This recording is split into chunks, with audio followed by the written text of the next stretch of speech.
Bonjour à vous tous. Donc, je m'appelle Morgane Talidec. Je suis conseillère circuit court donc à la Chambre d'agriculture. Je suis basée à Vannes et je suis avec la casquette innovation et transformation. Du coup, ce que je vous propose pour que le webinaire se passe bien et qu'on puisse tous bien s'entendre, etc., c'est qu'on coupe le micro, donc qu'il n'y ait que le mien qui soit allumé au début. Et puis, au fur et à mesure, si vous avez des questions, vous avez un petit bouton pour lever la main. Donc, n'hésitez pas à l'utiliser. Et sinon, vous les mettez directement dans le chat et puis je les répondrai à la fin puisqu'on va se laisser un petit temps de questions-réponses dans tous les cas. Voilà, on est parti pour allez, une demi-heure à peu près de webinaire. Voilà, et à la fin, je vais vous mettre en action de manière à ce que vous puissiez directement vous projeter dans ce petit webinaire et notamment voilà, commencer à créer des nouvelles opportunités chez vous. Est-ce que tout le monde est OK avec ces règles-là ou il y a certaines personnes pour qui ça ne va pas? On va dire que c'est tout bon. Et sinon, autre information que je n'ai pas précisée, le webinaire est enregistré pour que certains puissent avoir les replays. Donc, si vous ne voulez pas atterrir ou voir votre tête en vidéo, n'hésitez pas à couper votre caméra. Voilà. Donc, du coup, notre programme de la prochaine demi-heure, donc ça va être déjà reprendre le début, c'est quoi une innovation? Ensuite, trouver des idées pour pouvoir se différencier. Et pour terminer, le petit plan d'action pour pouvoir innover correctement. Donc déjà, pour vous, qu'est-ce que ça peut être une innovation? Si vous avez des idées, n'hésitez pas à mettre dans le chat, ça me permettra de rebondir dessus directement. C'est toujours plus agréable pour tout le monde d'ailleurs. Donc n'hésitez pas, si vous avez des idées, à noter ce que vous pensez que ça pourrait être une innovation. À moins que vous ne soyez pas inspiré avec la chaleur qu'il fait.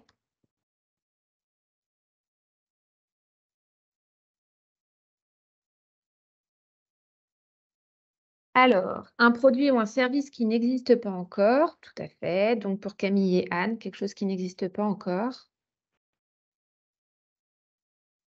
qui répond à un nouveau besoin, de rebooster, une idée farfelue. Ah bah, tout à fait. Les idées farfelues sont toujours les bienvenues.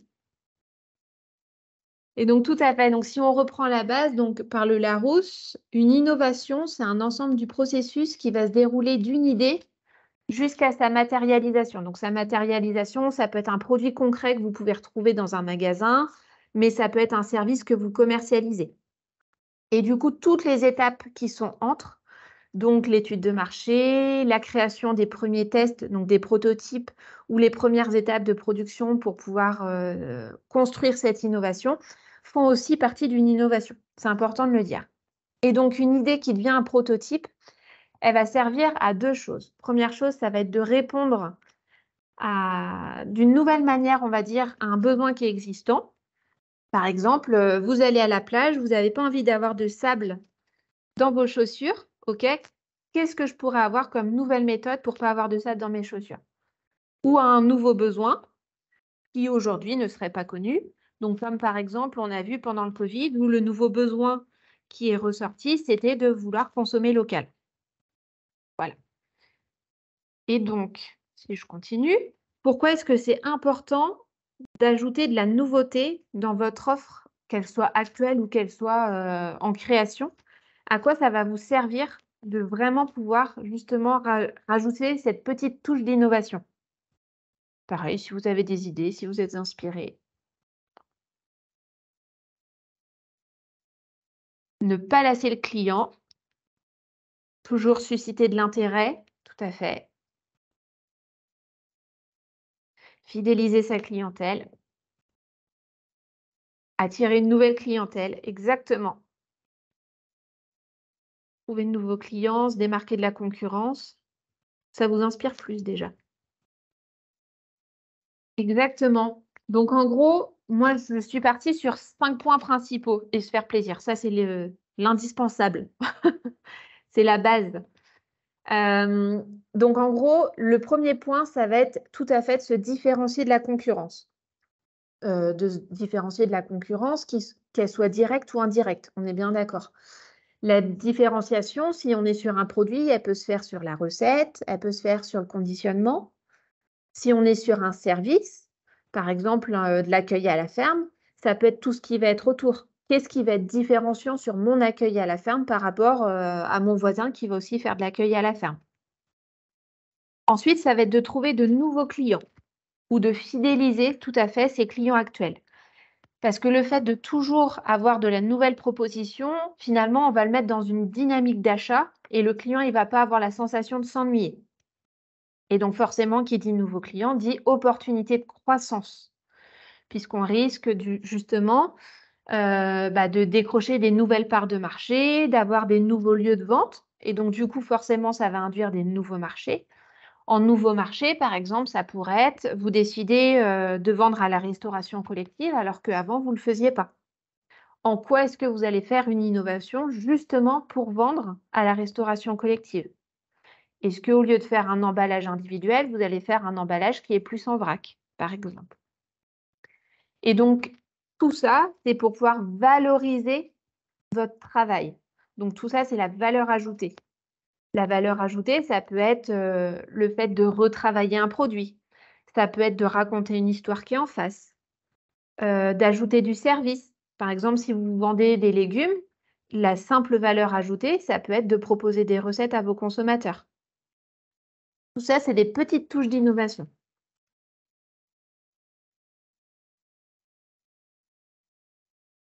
Et donc, justement, si vous êtes là, c'est que vous avez besoin de trouver des idées pour vous différencier. Donc, on va reprendre du début. Donc, on a dit l'innovation, c'est une idée qui répond à un besoin. Ça, c'est ce qu'on a vu au début. Et donc, finalement, si on a du mal à trouver des idées, on peut peut-être prendre le problème dans l'autre sens. Se dire, bah, finalement, est-ce que je ne vais pas plutôt me concentrer sur le besoin?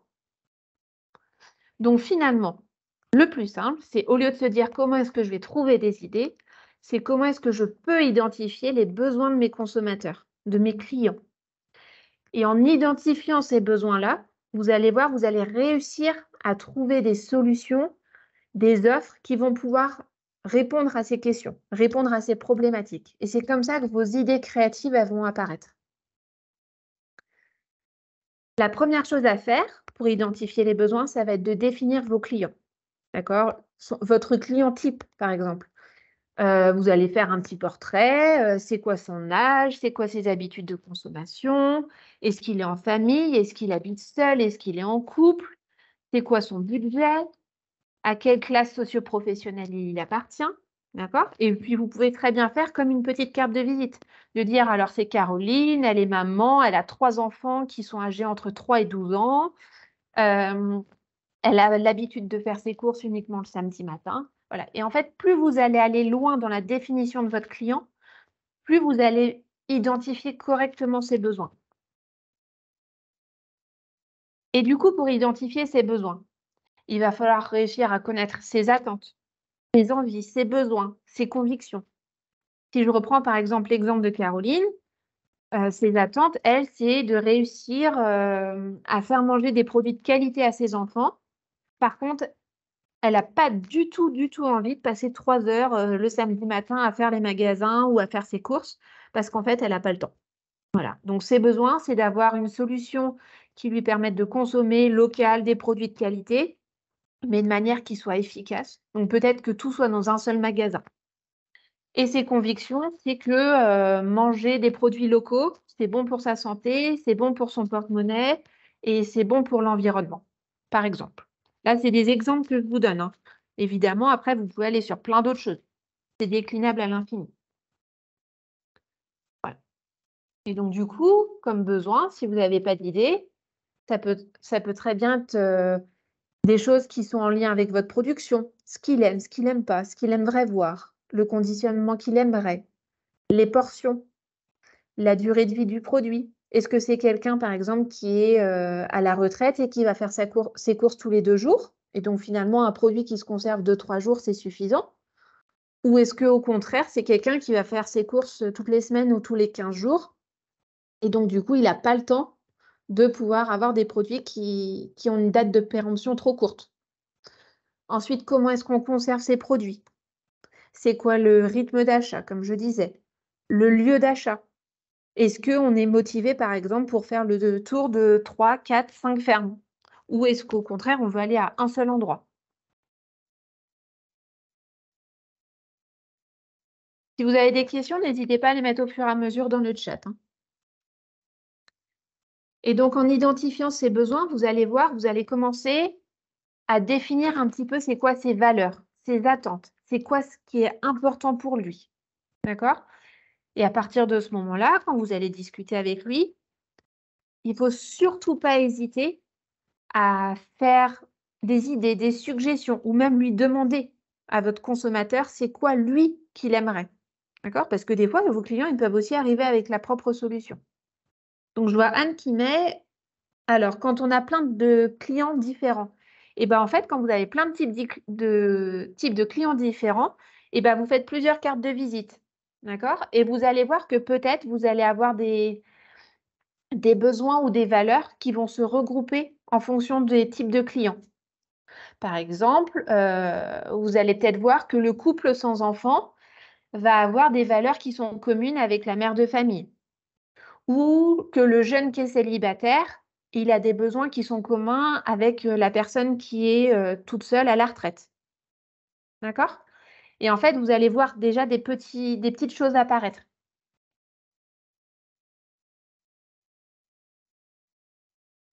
Et donc en général, les valeurs, on peut les regrouper dans 4 familles. On va les voir un petit peu plus en détail. Donc par exemple, sur le produit. C'est quoi le temps qu'il veut passer en cuisine? Est-ce qu'il veut un produit qui est prêt à l'emploi ou est-ce qu'il veut cuisiner? Est-ce qu'il y a des textures qu'il attend? Des goûts? Ça peut être plein d'autres choses, hein. Évidemment, il faut compléter. Ensuite, au niveau des achats, est-ce qu'il y a des lieux d'achat qui sont plus faciles pour lui?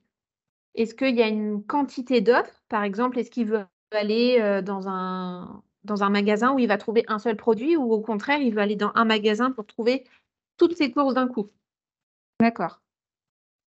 Son budget, est-ce que c'est quelqu'un qui regarde le prix à la pièce? D'accord, et donc du coup, qui regarde finalement uniquement ce qu'il a sur son ticket de caisse, à la fin de ses courses? Ou est-ce que c'est quelqu'un qui regarde au kilo? Puisqu'on voit bien que, par exemple, au niveau des jeunes générations, le prix au kilo, il n'est pas forcément tant que ça regardé. C'est un réflexe plutôt, on va dire, de la tranche d'âge qui est au-dessus des 40 ans. Donc forcément, le raisonnement ne sera pas le même pour vous. Ensuite, il ne faut pas hésiter à valoriser votre histoire, vos services qui sont autour de votre produit. C'est des choses qui vous permettent aussi parfois d'avoir un prix qui est légèrement supérieur. D'accord? Dans le sens où vous allez pouvoir raconter que, par exemple, vous élevez vos bêtes. Alors, elles ont pas de label. Par contre, vous faites attention, aux céréales qu'elles vont consommer parce que vous essayez de faire, de l'autoconsommation, de produire vos propres céréales. Ou, je sais pas moi, vous avez, qu'est-ce que je pourrais donner d'autre? De l'accueil à la ferme, et en fait, vous vous êtes mis en lien avec le boulanger du coin pour récupérer, son pain qui est rassis, pour pouvoir, donner, à manger aux animaux. Et bah, finalement, alors ça, c'est pas des là, le deuxième exemple que je vous donne, c'est pas des choses qui vont vous permettre d'augmenter votre prix, mais par contre, c'est des choses qui ont du sens pour raconter dans votre histoire de votre service.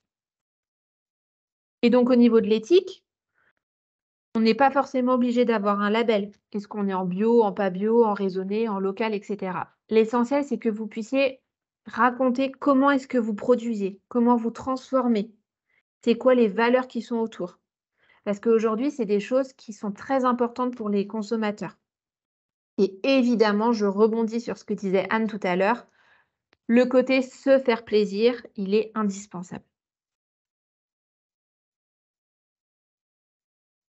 En synthèse, si vous devez retenir une chose, ça peut être ça. C'est très simple. Le produit, on va l'acheter avec les 5 sens. Ensuite, plus c'est simple pour acheter, plus on va revenir. Pour le budget, finalement, c'est le porte-monnaie qui décide. Mais par contre, le coup de cœur peut tout changer sur l'acte de décision finale. Est-ce que vous avez des questions sur cette partie-là ou c'est clair pour vous?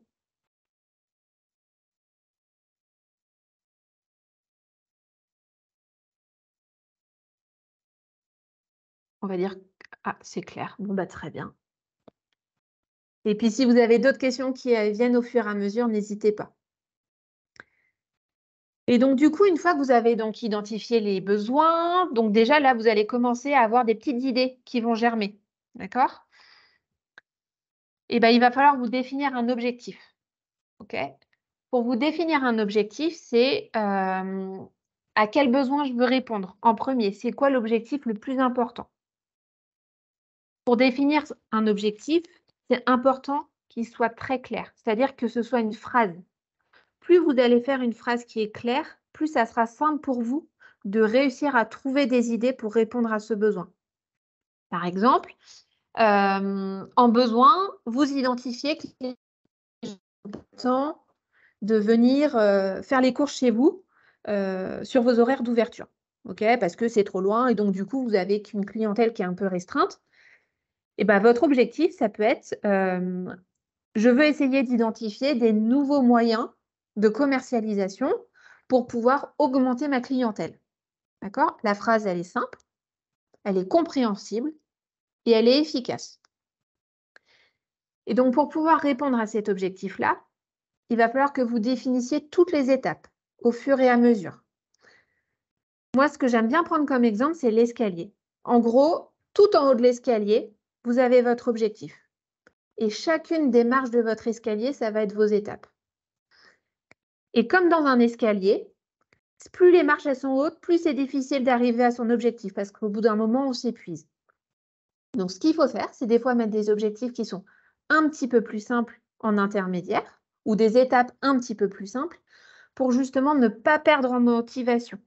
Toujours rester dans l'action, pouvoir cocher la case plus vite possible. L'exemple d'escalier que je peux vous donner, c'est celui-ci, avec les différents tips. Et si vous remarquez bien, à chaque fois, ce sont des verbes d'action. D'accord? L'objectif, c'est que vous soyez toujours dans l'action pour une étape. Donc, la première étape, ça va être de réfléchir, c'est-à-dire construire votre objectif. C'est quoi vos motivations personnelles? La deuxième étape, écoutez. Donc, écoutez vos consommateurs. Pourquoi est-ce qu'ils ont besoin de répondre à ce besoin? C'est quoi les petits mots que vous avez entendus? Donc, pour écouter, ça peut être de faire une étude de marché. C'est important de faire une étude de marché pour pouvoir bien identifier c'est quoi les mots qu'ils utilisent. Et du coup, vous allez pouvoir les réutiliser comme argument. C'est quoi les besoins réels, leur motivation. Une fois que vous avez fait ça, il va falloir choisir vos critères à vous. Vos critères de décision. C'est quoi, vous, votre motivation? Ça va être quoi votre levier pour savoir que cette idée-là, c'est la bonne? D'accord? Ensuite, on crée. Donc, c'est-à-dire, on se met. En fait, vous pouvez prendre un petit peu l'exemple d'un entonnoir. C'est-à-dire qu'au début, on est le plus large possible et au fur et à mesure, l'objectif, c'est de restreindre les choses pour pouvoir tester le produit. OK? Mais des fois, un entonnoir, il peut partir dans tous les sens. Le début, il peut partir comme ça et puis au bout d'un moment, on va partir plus à gauche, plus à droite. OK? Et c'est toujours à vous de le réorienter en fonction de vos décisions. Donc, vous allez créer dans tous les sens. Vous allez peut-être avoir des idées qui vont se regrouper entre elles. Donc là, vous allez commencer à pouvoir les classer par catégorie. Est-ce que c'est un besoin qui est facile à mettre en œuvre? Est-ce que j'ai besoin d'investissement? Est-ce que j'ai besoin de ressources techniques, de ressources humaines?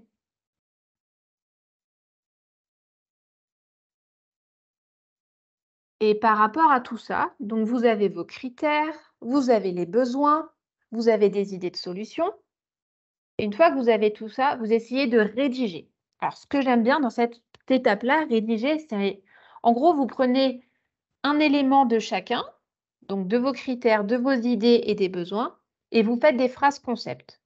Donc, si je reprends l'exemple, mes clients, ils n'ont pas le temps d'acheter sur mes horaires d'ouverture, sauf que moi, je ne peux pas ouvrir plus large, ça ne passe pas.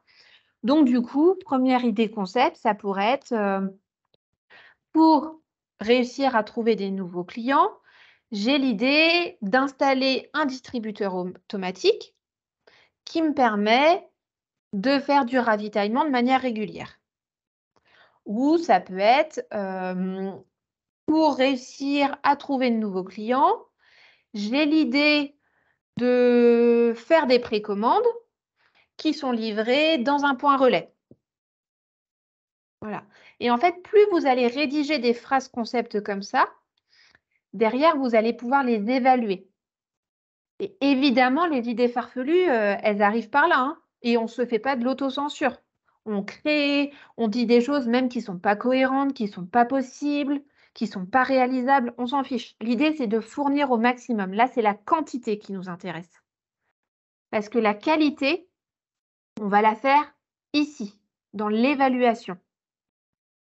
C'est à partir de ce moment-là où là, vous allez commencer à vous dire, alors, pour mettre cette idée-là en œuvre, j'ai besoin de ça, ça, ça, ça, ça. Est-ce que c'est possible? Oui, non. Et vous allez le faire pour chacune des idées que vous aurez rédigées, pour chacune des phrases concept. Une fois que vous aurez évalué, vous allez peut-être avoir une ou deux idées, en gros, qui devraient ressortir. Et bien, à partir de ce moment-là, vous les testez. D'accord? Et vous les testez dans tous les sens. Et on n'hésite pas à revenir en arrière. Si on teste quelque chose et qu'on voit que bah non, il y a un petit truc qui nous manque, et ben vous revenez en arrière. Vous rédigez, vous reprenez une idée qui vient d'ailleurs. D'accord? Vous reprenez un autre besoin. Vous reprenez une autre motivation qui vous est propre. L'idée, c'est de toujours mélanger, recroiser les choses. Et plus vous allez tester en amont avant de lancer quelque chose, plus vous serez sûr du succès de votre produit, de votre service. Si je vous donne un exemple concret, l'aspirateur Dyson que vous connaissez tous aujourd'hui. Avant de réussir à faire un prototype qui a fonctionné et qui a été validé, donc le premier aspirateur Dyson, il y en a eu 370 qui ont été testés avant. Vous imaginez? Il y a eu 370 tests pour une réussite. Donc vous avez largement de la marge. Est-ce que ces différentes étapes-là, vous arrivez à vous projeter pour vous mettre dans l'action ou est-ce que c'est quelque chose qui n'est pas assez concret pour vous? Si vous voulez prendre la parole par le micro, etc., n'hésitez pas.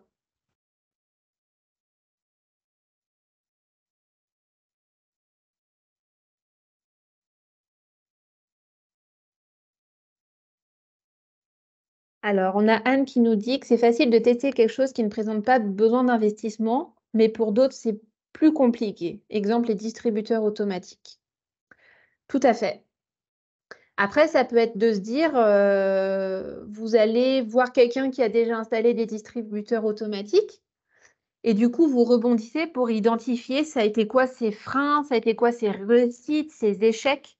Et du coup, à partir de ce moment-là, de réussir à trouver vos leviers à vous.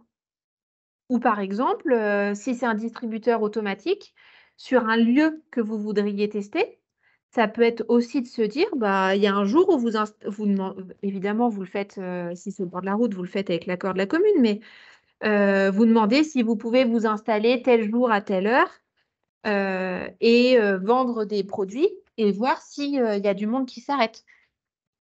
Ça peut être des choses comme ça. Après, on a Nadine qui est là, qui est l'expert distributeur automatique. Donc, si Nadine, tu as une petite idée, n'hésite pas à rebondir.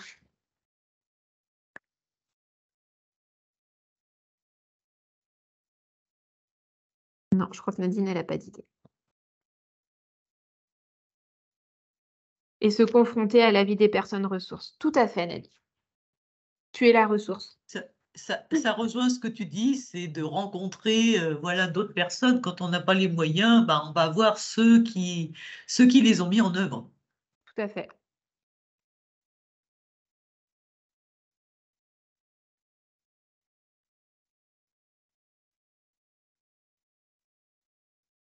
Et donc, du coup, pour prendre l'exemple, pour continuer dans mon exemple de l'escalier, n'essayez pas de sauter des marches en vous disant que vous allez aller plus vite. Parce qu'en fait, c'est un petit peu comme quand vous montez au grenier avec une échelle. Si vous loupez une marche de l'échelle, en général, on dégringole et on se fait un peu plus et on se fait mal. Et ben là, c'est pareil. Vaut mieux prendre son temps, monter marche après marche et même faire des retours en arrière. Et peut-être qu'il y a des étapes où vous irez plus vite. Mais en tout cas, faites bien chacune des étapes. Plus vous allez faire chacune des étapes, plus ça sera simple pour vous de pouvoir faire des marches arrière ou des accélérations. Et en cas de test, de dire: «Bah non, en fait, ça n'a pas fonctionné, hop, je reviens à telle marche». Mais ça vaut le détour, hein. Ça paraît, compliqué comme ça, mais je vous promets que finalement, quand on se met dedans, c'est simple. Et donc du coup, pour vous mettre en action, eh ben, il faut oser. Vos idées pour les tester, ça peut être de les tester au concours du produit fermier innovant qui a lieu au mois d'octobre. Se former sur les études de marché. C'est se confronter aussi, au regard de vos consommateurs. Trouver des partenaires, des prestataires, trouver des financements. Vous inspirer de ce que vous pouvez trouver sur les réseaux sociaux. Tester donc, comme je disais, sur les salons, en direct avec votre clientèle. C'est pas des choses qui sont engageantes, que ce soit financièrement ou temporellement. Donc ça mais par contre, ça peut être un vrai levier, vous, pour pouvoir vraiment vous mettre en action dans l'innovation. Et donc je vous propose un petit travail, pour vous mettre dans le bain. Si vous êtes venu là, c'est que vous avez peut-être des idées, des petites graines qui attendent, d'être, arrosées pour pouvoir germer. Parce qu'en ce moment, il y a beaucoup de soleil, mais ça manque un petit peu de pluie pour pouvoir faire germer toutes ces plantes. Donc ce que je vous propose, c'est que déjà vos 3 premiers pas, en fait, vous puissiez les noter en vous disant: «Bah, avant le 14 juillet, je réponds à cette première marche-là. Avant Halloween, je réponds à cette deuxième et avant Noël, encore une autre». Ça vous engage à rien. Vous vous engagez juste vis-à-vis de vous. Mais en tout cas, le fait de l'écrire, vous allez vous projeter dans l'action et vous sortirez, avec un premier plan d'action de ce webinaire, de voilà, ces 30 minutes là qu'on vient de passer ensemble. Et c'est important de le faire et de prendre le temps de poser les choses. Sinon, dans 3 heures, vous aurez déjà tout oublié de ce que je vous ai raconté.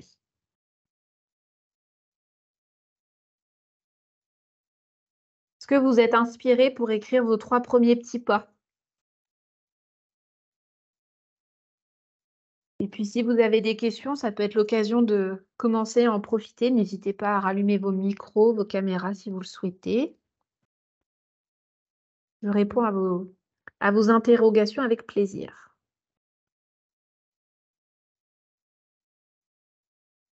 Oui, juste je rajoutais Morgane, bah, peut-être voilà, Oui, surtout, il ne faut pas rester isolé, de rester toujours ouvert et de faire partie des fois aussi de groupes ou de réseaux, même si au départ on n'a absolument, j'ai envie de dire, aucune idée qu'on est dans un réseau pour d'autres objectifs ou sur une thématique, j'ai envie de dire, qui est tout autre que celle de l'innovation. Il n'empêche qu'à un moment donné, il y a une idée qui peut arriver, qui va faire tilt et qu'on peut se mettre dans un coin et la réexploiter. tout à fait. Est-ce que certains d'entre vous, ont l'envie ou la motivation ou, un engagement vis-à-vis d'eux, de partager, certains, petits pas que vous avez notés?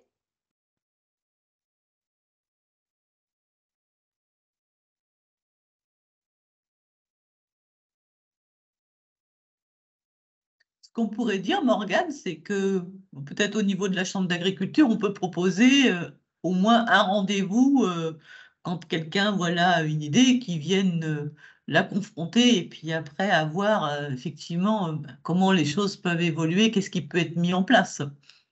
Tout à fait. Confronter ensemble, un plan d'action pour pouvoir justement concrétiser des idées. Tu as entièrement raison, Nadine.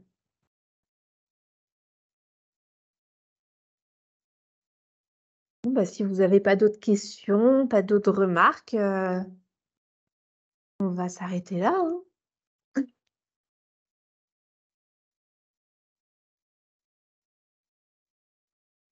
Merci beaucoup, Justine. J'essaye d'être pragmatique. Le fait de faire des choses pratiques, en tout cas, c'est le plus simple pour vous et c'est quelque chose qui est facile à mettre dans votre quotidien. Donc, il ne faut pas hésiter. Merci à vous tous, du coup. Au plaisir de vous recroiser si vous avez des questions sur vos projets. L'équipe Circuit Court est là pour vous accompagner, donc n'hésitez surtout pas.